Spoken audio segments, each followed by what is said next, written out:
বৈষম্য বিরোধী ছাত্র আন্দোলনের সময় নিহত হওয়া নাফিজের এই ছবিটি কাঁদিয়েছে সারা বাংলাদেশের মানুষকে, কাঁদিয়েছে সারা বিশ্বকে।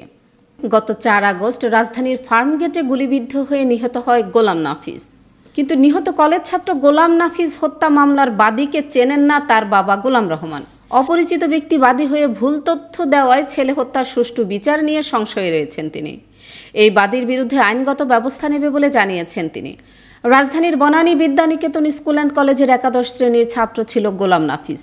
ওই শিক্ষা প্রতিষ্ঠান থেকেই এসএসসিতে জিপিএ 5 পেয়েছিল সে। গত 4 আগস্ট বৈষম্য বিরোধী ছাত্র আন্দোলনে অংশ নিতে বন্ধুদের সঙ্গে শাহবাগে যাওয়ার সময় ফার্মগেটে ওভারব্রিজের নিচে গুলিবিদ্ধ হয় সে।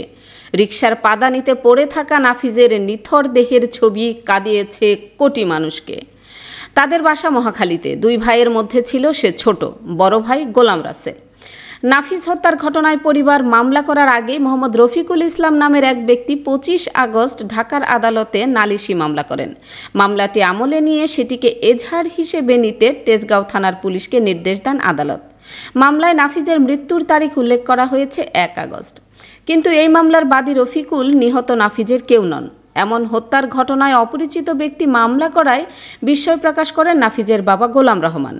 তিনি বলেন, এই রফিকুল ইসলাম নামের ব্যক্তিকে আমি চিনি না, জানি না। আমার ছেলে মারা গেছে, অথচ আমি মামলা করতে পারিনি।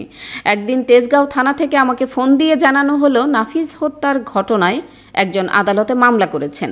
আমাকে থানায় যেতে বলা হয়েছে। থানায় গিয়ে দেখলাম মামলা হয়েছে, কিন্তু বাদী ও আসামিদের আমি চিনি না। আমি বিষয়টি ওসিকে জানালে তিনি আমাকে একটি এজাহার দেওয়ার পরামর্শ দেন।